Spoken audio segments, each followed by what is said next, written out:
پمز اسپتال کی انتظامیہ نے کارڈک وارڈ کو سب جیل قرار دینے کے لیے سینٹرل جیل راولپنڈی کے سپرنٹینڈنٹ کو خط لکھ دیا، جس میں کہا گیا ہے کہ نیب کے زیر ٹرائل آصف علی زرداری کو پمز منتقل کیا گیا ہے، لہٰذا مختص وارڈ کو سب جیل قرار دیا جائے۔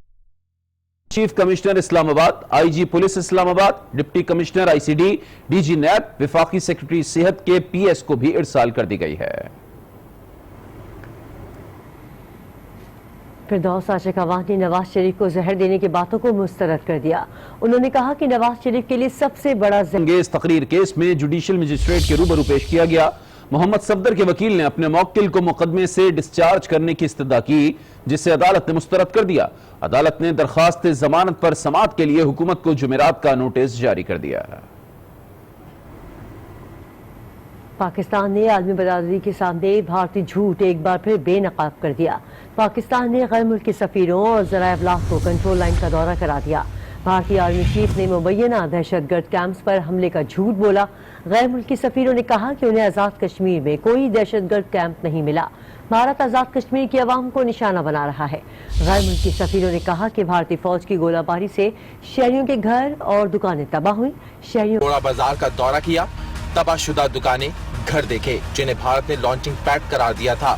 وفد نے مقامی افراد اور دکانداروں سے بات چیت بھی کی۔ قائم مقام ہائی کمشنر ساؤتھ افریقہ نے بھارتی کارروائی کو تنقید کا نشانہ بنایا۔